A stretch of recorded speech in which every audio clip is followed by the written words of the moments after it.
Storm, earth, and fire, heed my call.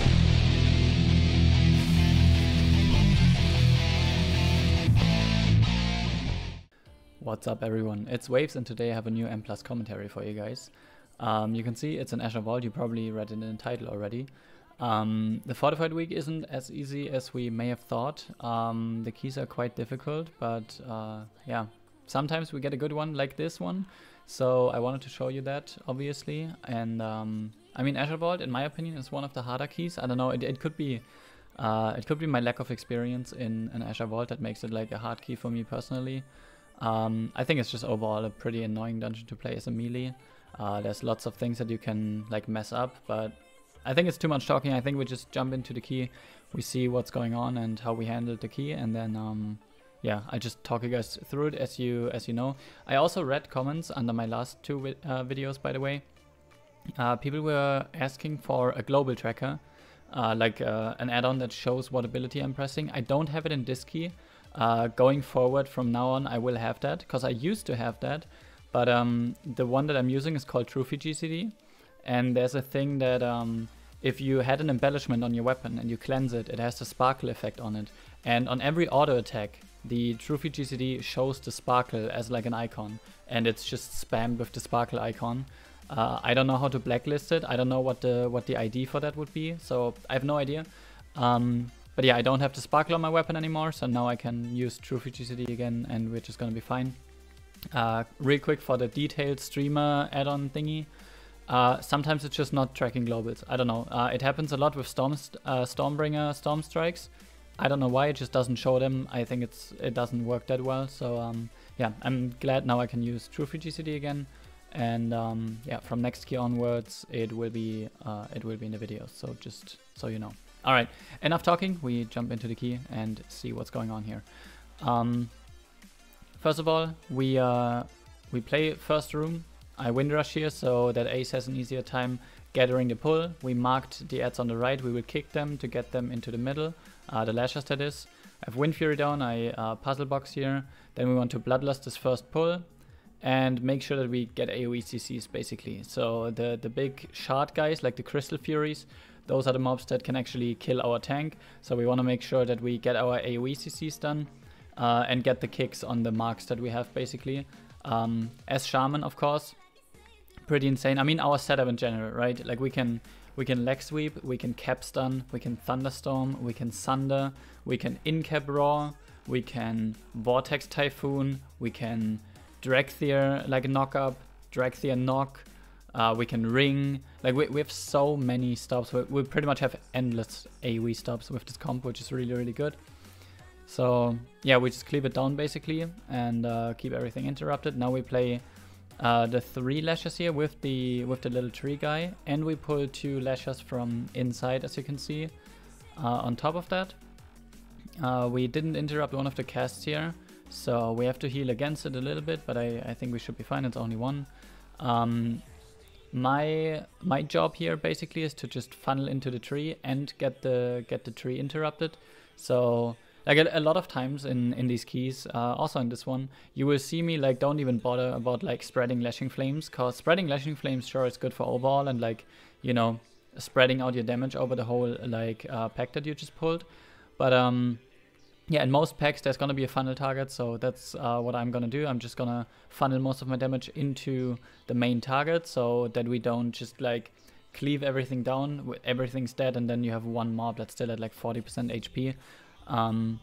It's more important in bolstering weeks, obviously, but yeah, still nonetheless saves you a bit of time if you have that pretty much all the time. It's not necessary in every pack, obviously. Just if you have mobs that have way more HP than others.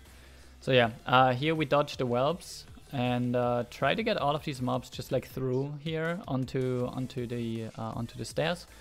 Then we keep them interrupted. We just use AoE CCs here again. We just used leg sweep. I would imagine that at some point I'm gonna drop a cap stun. I thunderstorm here. I can also sunder one. Yeah, I cap stun here. Very good. And maybe I even sunder one as well. I'm not sure. I can't remember correctly. Okay, we had in-cap raw. So you pretty much see we just kite them down the stairs. We drop the pools on the stairs, so that's good.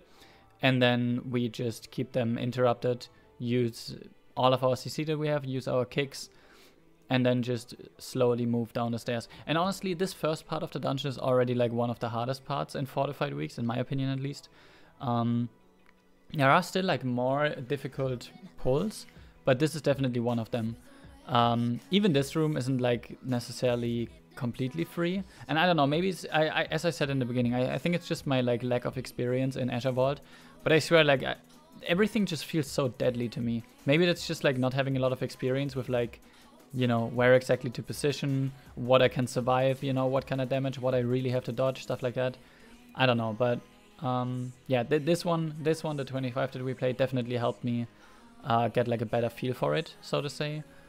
So I don't have that feeling of like, oh shit, we're going Azure Vault, I'd rather not, you know. Well, actually, that's a lie. I still have that feeling because I don't like the dungeon, but, you know, I'm not quote-unquote scared of the dungeon because I'm unsure of what's happening and how I'm supposed to handle it and stuff like that. So I definitely gained Azure Vault confidence out of the key, so that's really good. So yeah, here we pretty much just try to like keep all of these trees interrupted and move like as a group, like place the things on the ground and move as a group. So yeah, we have an easier time dealing with the pack. It takes quite a bit actually. I mean, it's fortified, right? So it makes sense that trash takes a while, but like I don't know, like these are actually taking a while. They have a lot of HP. Now that I think about it, they have a big HP pool. So yeah, now we're getting to first boss. First boss can be kind of sketchy, even if it's not tyrannical. In like higher keys, it can be a little bit difficult. You definitely gotta make sure that you play it properly, which yeah, kind of ironic that we actually missed, I think, 2 trees, one or 2 trees in one of the things here in the phases. I'm not sure if it was 2, I'm not sure if it was 1, but ideally you would not want to miss any, obviously, right? A quick little enhance tip here on this boss. Don't use your primordial wave on these first adds, because afterwards then you get the haste, and then you would just stand around here, as I'm doing right now, and wouldn't use the haste buff, right? So on these that we're fighting right now is where you want to use your primordial wave, basically. So you get the haste from that, and then can just funnel into the boss. And yeah, that was the one actually where we missed 2 trees. So that was pretty bad, but you know, I mean, it is what it is. We handle it. So yeah, we already have him down like 1/3, so that's pretty good. Yeah, pretty much just rinse and repeat. In higher keys, in my experience, like the main thing that you want to like improve on, if you have a premade that you play with and you want to improve and get better, is never overlapping CDs. Always pre-planning everything you do. So you have like, okay, this phase is happening, you use, I don't know, you use your parry as a warrior, we Astro Shift, we Bark Skin, and then that's fine. Next one is Healer Zephyr, and I don't know, like AG or something, you know, like just plan cooldowns basically to where you have something for every mechanic that's happening. And that also includes, by the way, which I noticed like playing this week, that is also very important, is knowing how long things will take with the damage you have. Like for example on Nokkut, on the first boss, right? We start just CCing the adds instead of killing them when the boss is at like 50-ish% HP. Because then we literally just start CCing them, because we will get like 2 at max 3 more adds, and then the boss will just be dead, and we don't want to play them anymore. So yeah, that's like one big thing as well, because then you know, okay, for this one we have these CDs, for this one we have these CDs, and then the boss should be dead at that point, you know. That's kind of like the point I wanted to make there, is that knowing exactly like how long you will take for things makes it easier to plan around stuff, because you know how much am I gonna need, what do we have available, and how can we fit it into the time window that we have, and then just make sure, you know, that that you are prepared for whatever is happening. Because the worst thing that you can have happen is panicking. Like I swear we depleted countless, really countless keys due to panic, as in one thing goes wrong, as in someone dies or the tank dies or whatever, and then instead of like having it crystal clear in your head, okay, we do this, like we res, everyone starts kiting, and having the mindset of this is fine, we can fix that. What depletes a lot of keys is the panic that you instead have. Oh, something went wrong, and either you don't know how to handle it, or you think it's over and you just, you know, wipe because you don't even try anymore, or even worse, you go into tilt mode and you know, it's a lot of things that like can spiral out of control out of like one mistake. Whereas if you're prepared for all of those things and you know exactly what's gonna happen, even if something goes wrong and doesn't go how it's supposed to happen, I think that's actually very huge for progressing higher keys. All right, so here on the Rune Seal Keeper, I'm supposed to always kick the bindings. That's a root, and it does a lot of damage. So obviously, with a shit ton of things on the ground that we need to dodge, we don't want to be rooted. So you always gotta have someone interrupt the bindings here. I mean, in this case, cause I have a range kick, which is pretty good for this, cause depending on how you have to stand, like out of position and stuff like that, and out of melee range, depending on like what mechanic is going on, it would be hard for like a warrior or a druid to kick it. So yeah, we assigned me for the bindings kick because that is the kick that has to happen basically. And yeah, I don't know, like these trash packs are what I was like afraid of, you know, because I didn't really understand what was doing what was like important in the packs and stuff like that. So those were like the ones that I was rather scared of, I would say. But honestly, as soon as you played it like a couple of times and you know exactly what's going on and you have a strategy for it, you have a plan for it, it just makes it 100 times easier. And then I would say it's not even that bad anymore, right? Like, I mean, you can see we didn't really have any issue with that one. So yeah, next we are going to jump down here. I have my engineering boots prepared here, because if you jump down here without anything, you will die as an enhance. Probably every class has something to mitigate it. I thought about playing Gust of Wind, but I feel like Gust of Wind just ends the rest of the key just for having like one skip here where I don't die. So I just picked up engineering boots instead, and that just kind of like carried me through it, so that's really good. And then we have a similar pull, not exactly the same pull, but like kind of similar. And I'm again kicking the bindings here, which is really good. And yeah, again, we have a lot of AoE CC, a lot of AoE stuns, interrupts, disorients, whatever, right? And yeah, those help with these packs a lot, because essentially, if we rotate our CCs properly, we don't even have to worry about the mechanics that they have. Because they're just not gonna do it, right? Like we're just gonna interrupt everything basically, and they're not gonna get any mechanics out. So already less scary, which is good. So we just played another double pack here, and then we can already move over as we're doing now with the book, flying over to second boss room. Second boss room, again, this is like one of those rooms, one of those like trash pack areas where I was like, that's kind of sketchy, you know, there's a lot of things that do a lot of damage. And then you get there and you play them properly, and then you notice, okay, there's not really anything going on. And we even had something like, we even messed something up here, because we played this, and then usually we wanted to kill this and then take the big guy onto the next trash pack. Well, we pulled though, because the statue from the monk was still standing there, so we pulled the big guy, and yeah, I mean that doesn't seem too good, but we handle it, right? So we just continue to get kicks here, we just cleave down the mobs that were already there, we try to funnel a little bit more into the big guy, and yeah, as soon as the small ones die here, we can just chain it. And at the end of the day, like there's nothing too much going on for like most group members, other than the breath that you gotta watch out for, that you're not standing in the front here. And yeah, I mean that's just what it is basically. So we have one more breath here, and then I think Ace is just gonna go and kite it over to the next pack.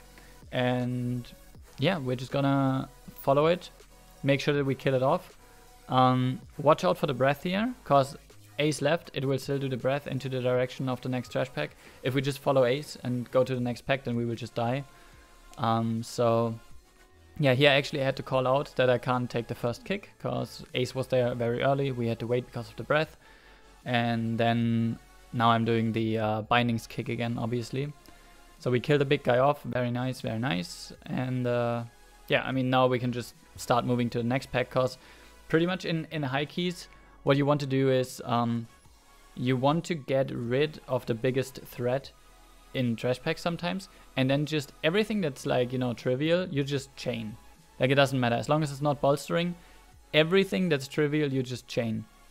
Because like those mobs don't do anything. There's one kick in there from the keeper, which is actually the reason why we went back to finish it. Because yeah, I needed to get that kick, and if we pulled the next pack, then there's gonna be another seal keeper, and then we would have, you know, a much harder time getting the bindings interrupted. So yeah, we went back, killed that off, and then just dragged the rest to this pull.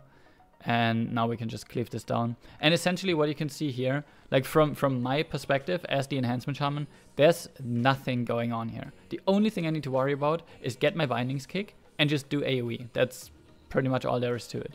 So it helped me a lot pushing hierarchies, just realizing that whenever you plan pulls in like the route that you make in the beginning of a key, and you talk to your group about it, or your pack group or whatever, right? Like, either way, you just talk to the people that you play with about what's gonna happen in what pack, and you hear all of these mechanics and different things and whatnot. I mean, it's good to know, right? But essentially what I'm hearing is, okay, I kick this mark and I CC at whatever point your group says, and that's it. That's all I have to worry about, right? I do my CC correct, I interrupt the cast, and I just do my rotation, and that's all there is to it. I don't need to know everything all the time, like present in my head. Like, knowing it is fine, but yeah.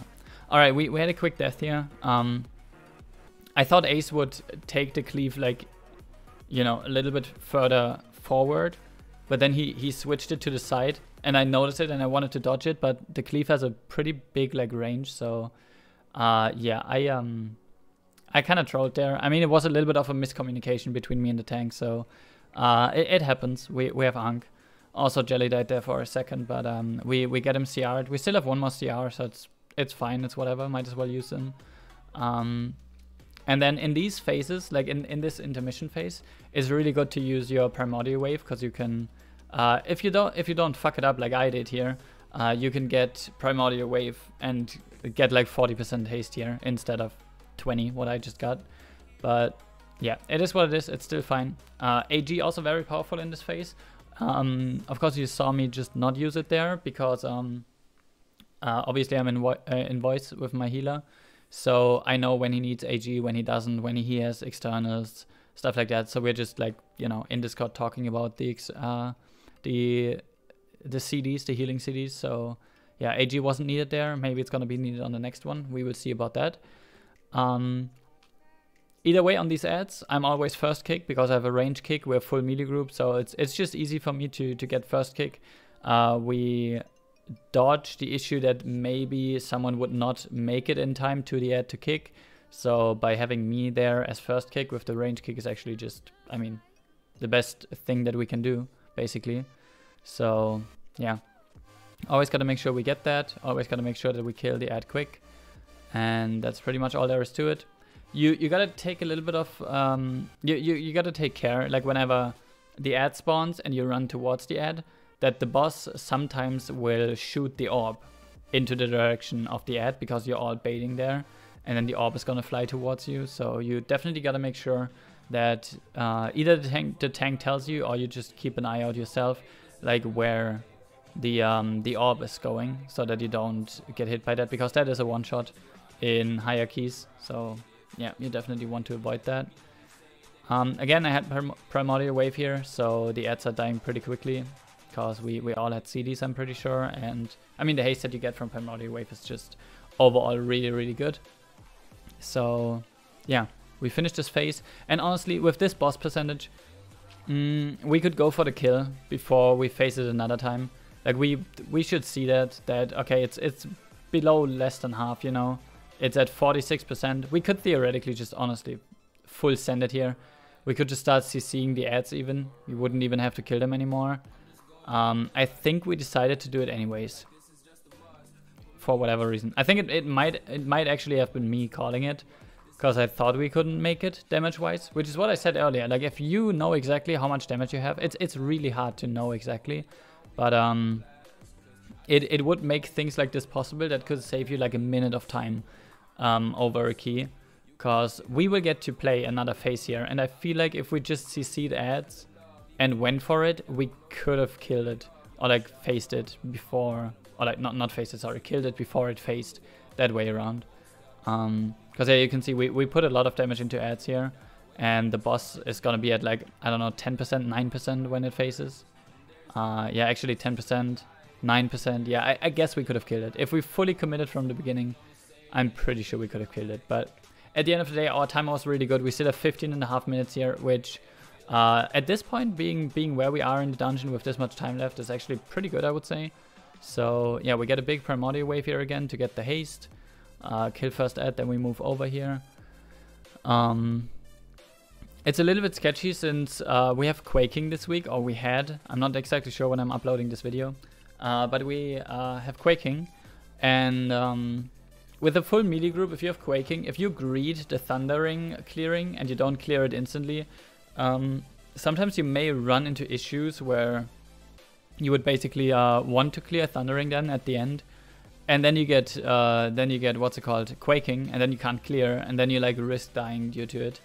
And I'm speaking from experience because that has happened a couple of times. So even though the damage buff is nice, you kind of want to be aware of the situation. If there's a situation where there's nothing else gonna happen, and you just have time to, you know, make sure that you just get the most out of the thundering buff and then clear, that's fine. But like in situations where you know that there are mechanics that force you into certain positions, there could be quaking, stuff like that, you'd rather just clear it early and just, you know, be done with it, play it safe. And yeah, that's kind of like our philosophy, I guess you could say.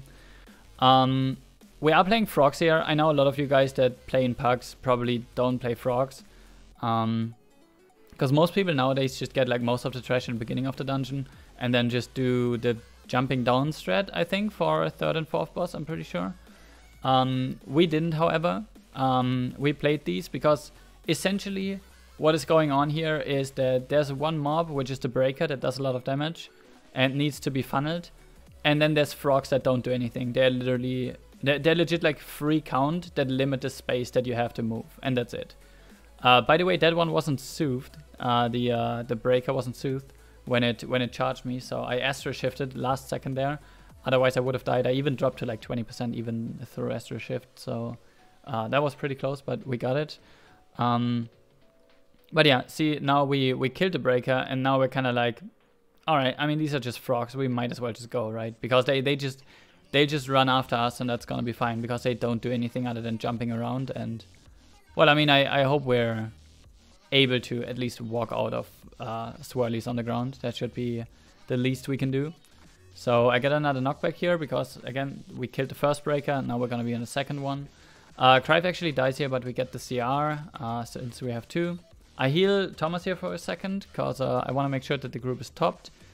And yeah, it's a little bit sketchy with the zones on the ground here because it's so many, because we have so many frogs at this point. But ideally, we just want to go down here, grab all of the trash from down here. It looks kind of messy, but I mean, let's be real, it's kind of messy. But what you want to do is basically just funnel into the breaker and dodge frogs, and that's it. That's all there is to it. And then it's a lot of count. It's a lot of trash count just for doing funnel damage into a breaker, using CDs on the charge, and kiting frogs. So it's not that bad, honestly. It's not that bad, I don't think. And yeah, the breaker's almost dead. We could theoretically, if we kill this breaker, just continue chaining these frogs. But I think we called it to just finish off the mobs here because we have so much time. Like, our timer is really, really good at the moment. We might as well just take the time and, you know, finish off some of the frogs at least. Not all of them maybe, but like, you know, just finish off a couple so that we have an easier time going into next pack. And that's exactly what we did. We had 3 frogs left. Now we pulled the looters here. And again, I think we just want to finish some more of the frogs here, and then Ace is gonna go into the next room and it's gonna pull. Not sure if we killed this off completely. We may have just like killed it off completely. Oh, never mind. There he goes. charging into the next room. This is the last room that we need to do with frogs and like breakers and stuff like that. So yeah, we want to make sure, again, one last time, focus the breaker, dodge everything. We can CC and like, you know, knock up and everything on the frogs, because it will make it a lot easier to not have them like spread all over the room basically. But yeah, pretty much essentially there's not that much going on. The packs are rather easy. I use AG here just to stabilize, cause I mean, after fighting trash for 3.5 minutes without dropping combat once, it would be pretty annoying if you then wiped the key to something like that. So you can see cap totems, leg sweeps, everything is going on. We got the ring. Like we're utilizing everything that we can to get this this trash pack down. The break has the last thing that like really is a threat to us. So yeah, after that it's just finishing off frogs. Then it's gonna be 2 more mobs, which is the double breaker pull, and then 2 bosses, and then that's it. So we have 10 minutes. Actually, we're gonna have less than 10 minutes by the time we kill these frogs for what I just said, like the 2 breakers and 2 bosses. But overall, that's very good time. I mean, it's fortified, right? So the trash will take most of the time. Bosses will be rather quick normally. So yeah, we have 9 minutes and 46 for 2 mobs, 2 bosses, which seems fine. These can be a little bit sketchy in hierarchies in fortified because they do a lot of damage. So you want to play them on this corner if you happen to play them. As I said, like a lot of people just skip them nowadays. But yeah, if you do happen to play them, you want to play them on the corner there, so that every time they do the slam, which our ferret just got hit by, usually you would want to just line of sight it like I do. I line of sight and then the slam just doesn't happen basically. And that makes it a lot easier to play and a lot safer as well. I think we have a close call here at some point. I don't know if it was the 25 or if it was another Azure Vault that we played. I think Ace gets knocked here in a second and almost falls down, which obviously that would be pretty terrible. Actually, I'm not sure. Is it happening or is it not happening? It may have just been a different key. But yeah, we finished off the trash. That's all we needed. And now we have 8 minutes and 45 seconds for 2 bosses, which that seems fine for an Azure Vault, if I'm being completely honest. I mean, as I said, it's not tyrannical. This one is just a damage race. Position-wise, you can do a lot to like optimize your damage depending on where you stand and how you position. We actually didn't do that good of a job here. I mean, with the positions we did, but like right here, we get the Devastator on a ferret first. Then we have the Absolute Zero, and I remember now what's happening here. So yeah, we Astro Shift this. Everyone using defensive steer. I mean, we had Barkskin and Perry also running. And then we get Frost Bombs here. I'm still in my wall, so I'm fine. But I think it's on the Devastator where something devastating is happening. There we go. He gets the Devastator, and then I'm just cornered. Like, you see? I didn't know what to do. Like, right here, the Devastator is channeling on him. He's just standing there doing damage because, you know, he just wanted to do damage. If he goes far... sorry, I don't know what's happening with my voice today, by the way. Sorry for the voice cracks. If he goes far here and he just, you know, takes the Icy Devastator away, that's fine. I'm fucking in the middle of these quakings. I find the spot right here where I don't quake anyone. But yeah, you can see my wall is on cooldown, my Earth Alley is on cooldown, my health pot is on cooldown, and then I'm literally just ticking down to the Icy Devastator. So yeah, that is pretty unfortunate, but hey, we have 1 CR, so surely it's the play to send the CR on me, right? Because we need the damage. We don't have the time to 4-man the boss from 72% with you know, with 1 DPS dead. So yeah, from now on we gotta be really careful because we don't have a CR anymore. So we want to make sure that we that we play it safe, and then we should be fine. Absolute Zero with quaking. Gladly they fixed quaking for most dungeon mechanics. Oh wait, they forgot to fix it for this, that it like despawns. Like they fixed it in some dungeons where if you get quaking on a certain mechanic, it just disappears, it doesn't do anything. Well, apparently they forgot this one, which just did damage to our healer. and then makes it to where our healer dies. So we have a boss at 60% HP, no CR, no healer. You know what? We're gonna do it anyways, alright? So I healing surge here to keep me topped. We are in voice comms right now in the key, and we're min-maxing this healing to the next level. Like, we're talking about mana, who has how much mana to off heal. We're talking about Vigil, AG, healing surges, vivifying from the tank. You know, we're off healing. Like, you can see the healing meter, right? What we have to do here. All right, Icy Devastator on me. I have a wall for this. Actually, I didn't use wall because I need the wall for the absolute zero to live that. So yeah, I actually just healing surged through it here and didn't use my wall. So now we're all a little bit low. We need to be top for this. So I top myself, then I cast healing surges on the warrior. We top him. We all have CDs running, so we live this one. Boss is down to 28%. I'm almost here, but yeah, we get the next frost bombs. Gotta make sure that we have that. Everyone's top, that's good. We see some vivifies coming in from the monk. I'm healing. I think that our Feral is at the moment. We get some quick healing surges here on Jelly, so he lives the Devastator. And then we get the next frost bombs. We're all not 100% topped, so I top myself here just to be sure. Ace is doing a really good job shielding himself here so that he doesn't die to the boss randomly, while Thomas and me are just like trying to keep Jelly, him and me topped all the time. We get the last frost bombs here. I think we have to play another Devastator. We may even have to play another absolute zero. So yeah, Devastator on me. I'm almost dead, no defensive, so everyone's just pumping heals on me. Vivify everything, healing surge. We get the quaking before the absolute zero, actually huge. We get in, I'm almost dead. I need to be topped here, everyone healing me. Vivify everything, and I live. And with that, with like 4% HP, we get the boss done. I mean, look at the healing done. Like, look at this. Ace almost 7 million. 3.6 on me. Thomas with 2.5, and then Jelly with 1.6. Actually fucking insane how we handled this. And yeah, this is one of the moments where, as I said, if something goes wrong and it looks like it's a deplete, just do your best and see if you can handle it. Because, well, I mean, as you just saw, we handled it. And yeah, now we have 4.5 minutes for last boss. We will get another CR in 37 seconds. And yeah, we might as well pull right now. There we go.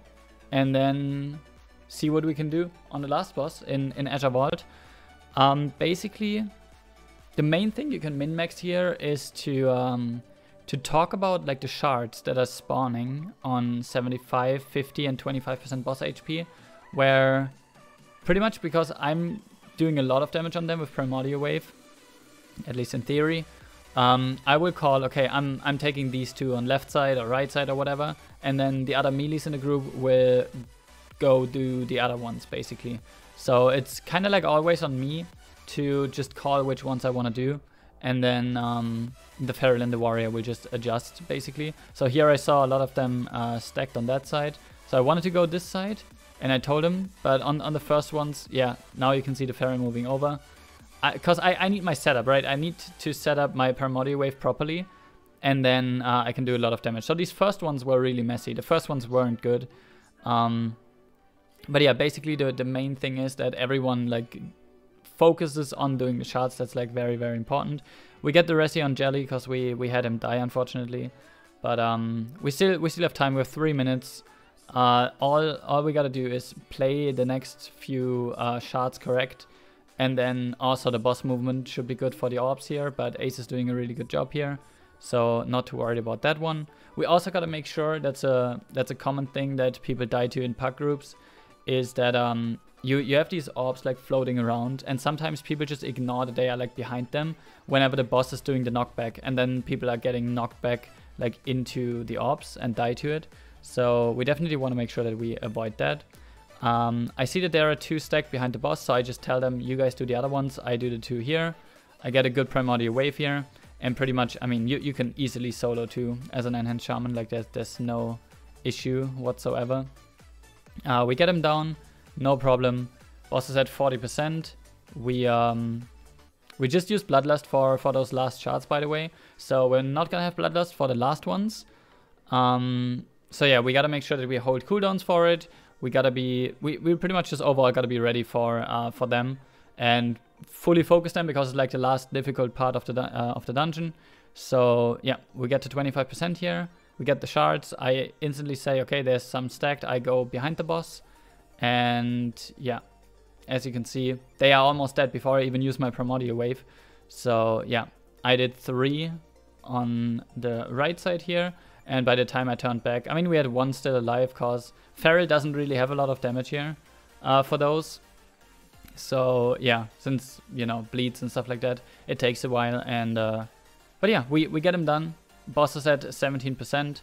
And yeah, we have no CR anymore. But honestly, like realistically, if you know anything about the boss, you know that there's nothing that should be happening anymore. The only thing that could happen here is that the tank dies. But I mean, you know, there's nothing else going on, so we have a lot of tank healing. The tank also, you know, can take care of himself here, so there's nothing to be worried about anymore. And with that, we have 49 seconds left, and we timed the key. It wasn't the cleanest key, but it was a pretty clean key. And honestly, I'm very happy about that. I think Azure Vault is a great key to get done on 25. I was happy about it, so yeah. I was really happy with the outcome. I'm not sure if I'm showing my breakdown here in this video. Like my damage breakdown. I kind of doubt. Usually I try to show it. Okay, apparently I forgot this key. But yeah, anyways, guys, that was the video. That was the key in Azure Vault. I hope you learned something from it. If you have any questions about Enhance, Azure Vault, dungeons, anything, just write a comment. I would appreciate that. And yeah. If you haven't checked out my stream yet on twitch.tv/waveswow, maybe check it out. I would appreciate that. I will try to get more keys for you guys recorded. I also stream keys most of the time on my stream. So yeah, I try to get more videos out for you guys. I'm glad that you guys are enjoying it and that you're writing so many comments. I really do appreciate that. And with that being said, I hope you enjoyed watching. Take care and stay healthy. And with that being said, peace.